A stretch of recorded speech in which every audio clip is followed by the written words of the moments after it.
They weren't just concerns, Andi.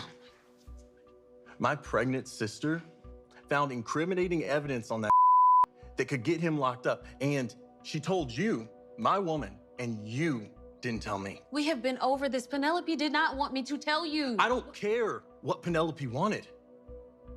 You should have told me. Point blank, period. Okay, so thank you to the people at BET and the Sistas social media pages for listening to my request last week when they dropped a sneak peek like at 8:30 or 8:50, and I'm like, hey y'all, can y'all please start next week, drop these things a bit earlier? And they did. I believe they dropped it around 6:30, 7 o'clock. So thank you for giving me ample time to watch the clip, which is from the intro scene, and so I can do a quick video on it.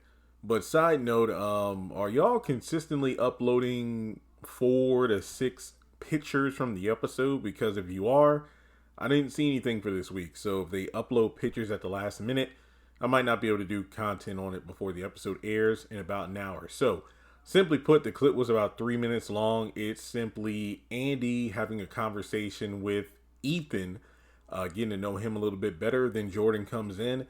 And, you know, it's like, hey, what's going on? And basically, I believe Andi had come over with some breakfast, and it's kind of weird placement because I guess this goes back into the discussion of Ethan probably figures out a way to play off the whole, yeah, you're probably wondering what I'm doing with this photo of you and Andi. So, and then Andi comes in the middle of the conversation, or interrogation, but I guess everything's cool. Whatever Ethan said was good enough for Jordan to let it slide. And, you know, Andy's impressed with his resume, and then he steps out to give the lovebird some alone time. And from there, you know, Jordan's like, hey, make sure you give me that information I requested sooner than later in regards to the whole Hudson thing. Now, from there, Andi is still, you know, in her feelings about Jordan, giving her the cold shoulder, which at this point, I mean, can you really blame the guy? Imagine you're in his situation where your sibling is missing and your partner had some very incriminating evidence on your sibling's, you know, fiance. But at the same time, I blame Jordan in some respects because, I mean, after everything that went down during season 6B with the whole thing about, you know, it being revealed that Andi and Gary had something going on at the same time that he was supposed to be with your sister. So, and then you go back to season 7, episode 1 with the veiled threats that Gary was presenting. It's like, yeah, you know, I don't want to drink because remember, I'm carrying some precious cargo on the way home. We wouldn't want anything to happen to the baby now, would we, Jordan? And it's like, there were a lot of red flags where I'm like, okay, Jordan, what the heck? But then again, if you go back and look at those older scenes from the first half of season 7, anytime Jordan was about to, you know, kind of step to Gary, Andrew would be like, no, it's okay. Everything's cool here, right?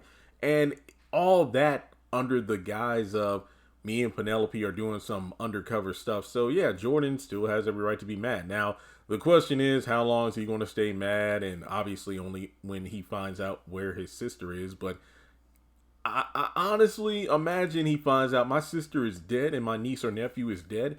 I could understand him breaking things off with Andi and never wanting to talk to her again because it was just stupid what she did. I mean, even dumber was Penelope going to Gary in the first place to confront him, but even still, a lot of crucial information that she held, you know, close to the vest, and then it just blew up in her face. So, yeah, at this point, it's a matter of, wow, if he's this pissed off, I'm surprised that later in the season, she's going to agree to marry Gary to save his life. I mean, at this point, anytime a Robin or anybody else from Andi's past, the man she's involved with, takes a moment to check her or tell her about herself when they have every right to, she gets pissed off and leaves them, you know, hanging to dry. But in this case, she's actually doing something to help Jordan later in the season.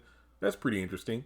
But with that being said, you know, when is she going to mention the blood? I don't know. When is she going to, you know, testify? I don't know. We'll find out in about an hour. So with that being said, hopefully tonight's episode is good. I think everybody's thinking the same thing. Based on the promo, the only thing we're really excited for is seeing Aaron hopefully putting Karen in her place in front of her mama. All right, so like and subscribe, and I'll catch you in the next video.